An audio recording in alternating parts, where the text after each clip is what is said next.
you can just listen to the introduction of my upcoming book, Reversing Polycystic Kidney Disease, right now. The premier source of patient-centered information on PKD and how to reverse it. This is Felix Mueller. Hello everybody, this is Felix, your favorite friendly neighborhood kidney hacker, coming back today with a special episode, which is the introduction of my upcoming book, Reversing Polycystic Kidney Disease. And I will do this similar to the audiobook, which is also upcoming. I'll just read to you the beginning that you can already see online at our link below if you want to read it, or you can just listen to it right now. So enjoy this introduction and beginning of chapter 1 for the upcoming book, Reversing Polycystic Kidney Disease, which is my patient guide for everyone who has PKD to start managing it in the best way possible. And we are beginning with the foreword written by Dave Asprey. In my quest to explore the limits of human performance and health, I've encountered many stories that challenge conventional wisdom. My journey began with my overcoming fatigue, brain fog, and a 300-pound body. This quest led me down an uncharted path where I experimented with everything from all the diets to cutting-edge technology, spending over $2 million on biohacking my own biology. This led to developing the Bulletproof Diet. At the time, a radically different nutritional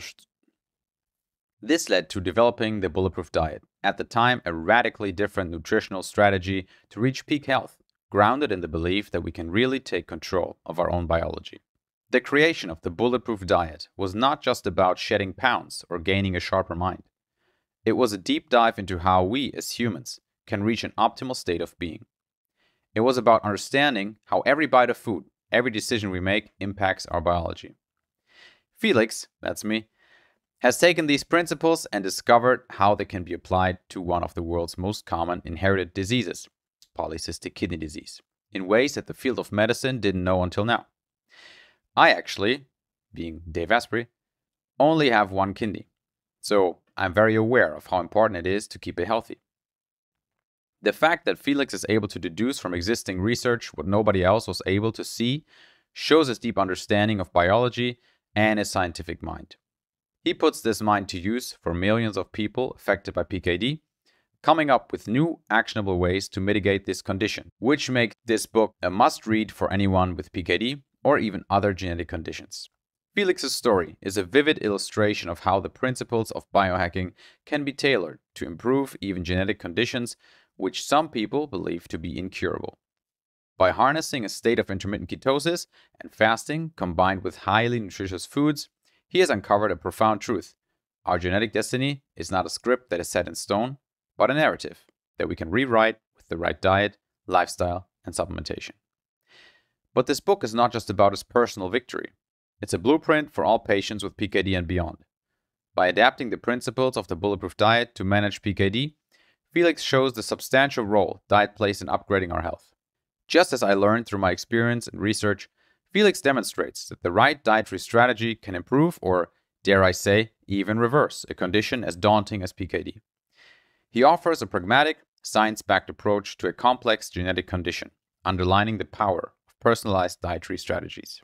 Reversing polycystic kidney disease goes beyond the discouraging recommendations found at doctors' offices or on PKD websites, which are often about restrictions, medication, and transplants. It introduces a proactive, nutrition-focused approach to improving kidney function and even kidney size in PKD, underpinned by the same principles I developed in the Bulletproof Diet. It's a detailed exploration of the science behind PKD and ketosis and a hands-on guide to how to implement the PKD Proof program, along with everything you need to know so you don't hurt yourself in the process. It cuts through the noise of confusing health recommendations and clearly highlights the fallacies in other popular approaches, making this book an invaluable resource for anyone affected by PKD, looking for a solution to regain their health. As you immerse yourself in the pages of this book, prepare for a journey that is both personal and universal. It's an exploration that challenges our understanding of what's possible, pushing the boundaries of conventional health wisdom. Felix's story, much like my own adventures in biohacking, is an example of the incredible potential that lies within each of us to transform our health and our lives. Dave Asprey, founder of Bulletproof, New York Times bestselling author, pioneer of biohacking. Preface. Hi, I'm Felix. I'm the guy who's been reversing his polycystic kidney disease, PKD, successfully since 2014. Many have followed after me since then, and now you can do so too. My glomerular filtration rate, GFR, went from its lowest point in the mid-80s to over 130 in a few years, while simultaneously my kidney volume reduced by 7% over the first 3 years as assessed by MRI. How did I do it? Well, hold on to your hats, because I wrote this book to teach you exactly that. This book starts off with a deep dive into the causes of PKD and its progression, but if you want to skip all those details and just know what to do, please feel free to go straight to the Quick Start Guide on page 209 and the practical chapters that begin with chapter 4, the template for the PKD Proof program. I highly recommend you read the rest of the book though, as the more you know about your condition and your body, the more motivated you'll be to actually follow the guide and stick to the strategies outlined in this book. Introduction. As you probably know, Polycystic Kidney Disease, PKD, is one of the most common genetically inherited conditions worldwide. Up to 12 million people are affected by this mutation. There are several different types of PKD.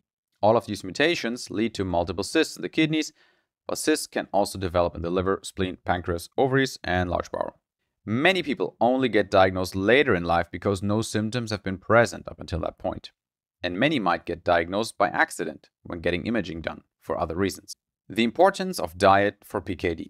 For many years, as in a multitude of conditions, we've been told that there's nothing that can be done about PKD. This is what I was told when I was diagnosed at 12 years old. I got the standard advice to keep my kidneys warm, limit protein, and brace for impact. Knowing that this point was far into the future, I lived most of my teenage years without thinking too much about this condition, even though it always remained in the back of my mind. Asking doctors every couple of years if there had been any new developments, and then finally finding out the first medication approved for PKD only slightly slowed down the condition. I had to recognize that the medical system was probably not going to give me any answers in the near future. In my early 20s, I began studying film directing at a German university. Throughout my studies, my stress levels steadily increased, and when I was about to finish, I was in full-blown burnout. Back then, I didn't even know what to call my state of health. The only thing that I knew was that getting up in the morning seemed excruciating to me, and that I needed to rest. In a very lucky chain of events, I discovered the world of podcasting and immediately proceeded to gobble up everything I could find on health and physical wellness in the hope of finding something that could remedy my situation. It didn't take long for me to find an interview with Dr. Dan Kalish introducing me to the hormonal aspects of so-called adrenal fatigue, which is a more scientific term for what many people would call burnout. I found an experienced practitioner well-versed in treating adrenal fatigue, and it took me about 6 months to recover. This is what got me hooked on health, and from then on, I proceeded to change everything in my diet and lifestyle to make it as conducive to health and longevity as I possibly could. And this is when I got the surprise information from my nephrologist that my kidney volume had possibly decreased. In the back of my mind, I'd been hoping for something like this, but mind you, this was back in 2014 and nobody had discovered the link between diet and the progression of PKD at that time, nor were there any documented cases of PKD reversal. Fast forward to today, and it turns out that by changing my diet and lifestyle and adding targeted supplements, I've been able to reduce my kidney volume by 7% and improve my kidney function as measured by glomerular filtration rate, GFR, from the low 80s to over 130. This has been shown in MRI scans and repeated blood tests. Needless to say, this kind of improvement has previously been deemed impossible. If you ask your doctor, PKD, according to them, only goes in one direction, downhill. Well, maybe not anymore. To tell the world about this, I founded a Facebook group called Healing Polycystic Kidney Disease Naturally, and we have just, at the time of going to print, passed 5,000 members. Of course, we are a bit higher now. I'm writing this book for anyone who suffers from this disease and is looking to improve their health and their kidney function, and possibly even reduce their cyst size or kidney volume, just like I did. My story and what is possible. Background. The standard American diet is abbreviated as SAD or SAD for a reason. It's really a sad state we've come to in our society. Our foods are so far from what we evolved to eat that I can't even begin to imagine how many diseases are being caused or exacerbated by diet alone. However, some new diet paradigms have emerged over the past few years. Most notably, the keto and paleo diets are gaining popularity. I myself decided to switch to a version of those back in 2014. I was suffering from severe heart arrhythmias from mold toxicity and burnout or adrenal fatigue, as explained. I was looking to make some significant changes in my life. The diet that I adopted was called the Bulletproof Diet, and it's the cleverest implementation of a ketogenic diet that I've come across. It is very detailed in the food that are in the red, avoid, and green, good to eat zones. And whatever you decide to eat, you always know where you stand. After being on the Bulletproof Diet for a long time, I was feeling better than I had for years, in addition to the stellar results I got at my nephrologist visit. This led me to investigate why this diet and lifestyle regimen might have worked, and I began to delve deep into the scientific literature. 4 years later, a team at UC Santa Barbara also found this mechanism, which was then published in a 2019 study on animal models of PKD. What next? Before we go into the how of the PKD proof program or discuss any other studies in detail, let's get some basic biology and underlying science out of the way. Throughout this book, you will find 3 different types of evidence: my personal experience, matching that of many others, basic molecular mechanisms, and initial studies on animals, as well as human studies directly investigating the effects of a ketogenic state for PKD. Dedication. To both my parents, who always believed in me. Thank you for making me feel that anything is possible. Chapter 1. What is PKD and why do some get it worse than others? So, before we delve deep into how to reverse PKD, let's get some basic biology and underlying science out of the way. The mutation. There are 2 main types of PKD: autosomal dominant PKD and autosomal recessive PKD. Autosomal dominant PKD is caused by a change or mutation in either the PKD1 or the PKD2 gene. This type of PKD is passed down from a parent to their child, and only one copy of the changed gene is needed for the disease to develop. Autosomal recessive PKD is caused by changes in both copies of the PKHD1 gene. This type of PKD is less common and occurs when a person inherits 2 changed copies of the gene, one from each parent. This book will be mostly focusing on the dominant form. However, I would encourage you to make your own experiments with the strategies in this book if you are affected by the recessive form as well. PKD1 encodes polycystin 1, a large integral membrane protein. Membrane proteins are part of cellular processes, including signaling, transport, and maintaining the structure of the cell. In the case of the polycystin proteins, they also help cells stick together, as they play a role in cell adhesion.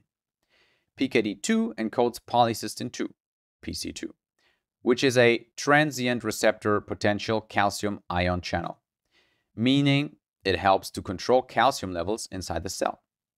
You can think of PC2 as a gate that opens and closes to let a specific amount of calcium ions into the cell, while PC1 is a sensor that controls this gate and decides when to open or close it, depending on several factors, including intracellular oxygen levels.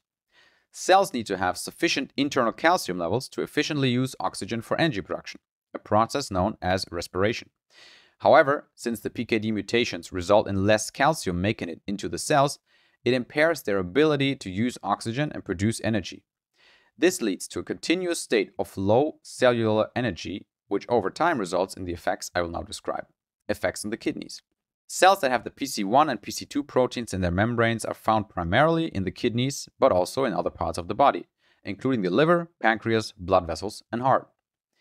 When either of the PKD genes has a mutation that is expressed, meaning the genetic code is actually being used to make the proteins it encodes, it can affect how cells develop, grow, and respond, as well as how accurately they can maintain their intracellular calcium levels. So over the long term, a mutation in either of these proteins can lead to a chronic calcium deficiency state within cells, suppressing their ability to efficiently produce energy using respiration. This is the key point to understanding PKD. If cells are unable to efficiently produce energy using respiration, over the long term, they revert to their ancient prehistoric alternative mode of energy production, fermentation. For this, they can use one of 2 fermentable fuels, glucose or glutamine. These processes are called aerobic glycolysis and glutaminolysis, respectively, and they are the prime characteristics of cystic cells as well as of tumors, and even cells in other diseases of uncontrolled proliferation, like endometriosis, benign prostatic hyperplasia, BPH, or also prostate enlargement, and others. In the case of PKD, this increased intake of glucose, and by extension likely glutamine, seems to be part of the reason for fluid accumulation. With more fermentable fuels, by osmosis the cells also pull in more fluid, which then accumulates, forming a cyst, pulling in and trapping all sorts of other substances inside with it. Knowing that these cells are dependent on fermentation for energy also exposes their Achilles heel, which is their continuous access to fermentable fuels, glucose and glutamine. Restricting access to these fuels while keeping the rest of the body's healthy cells thriving will be a core strategy in this book. Effects on the gut lining. Our gut lining is what separates the contents of our intestines and large bowel from our blood supply. There is a thin layer of cells deciding at all times what to absorb and what to keep in the gut for later excretion. This layer of cells is held together by so-called tight junctions. Now, these tight junctions can become compromised through different types of insults or traumas in our daily life. Some of the worst offenders are gluten, the protein in wheat and some other grains, and other lectins.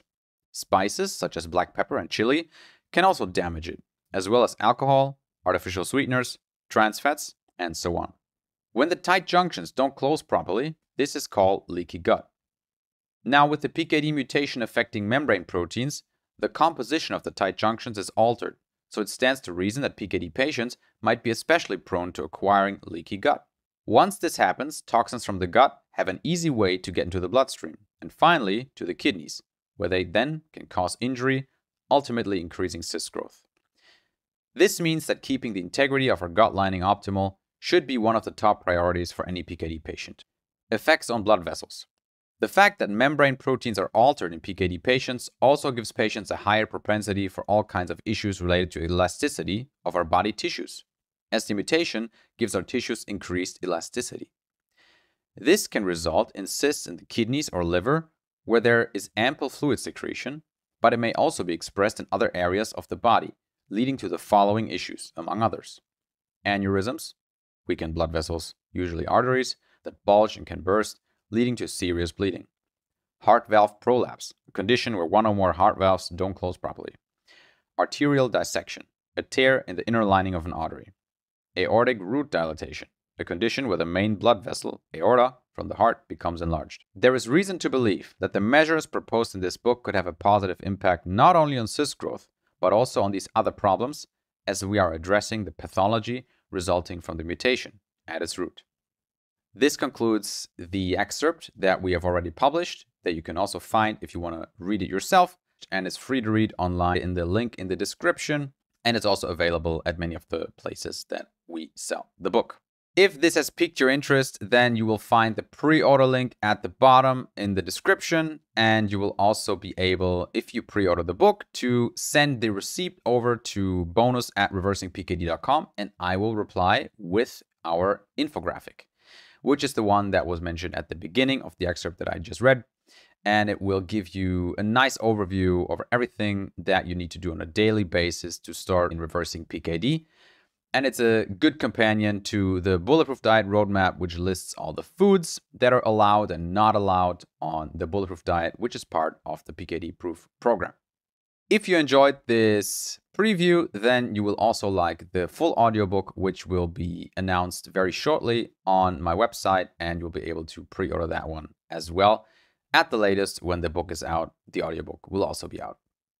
I hope you are part of our community. If you're not, then you can join at reversingpkd.com and click on community, and then you will be redirected to our Facebook group, where we have over 5,000 members now. They're discussing their PKD and how to best reverse it. If you like this video, please give it a thumbs up, subscribe to this channel. If you're listening in on a podcast app, please give us a 5-star rating over there. Until next time, happy healing.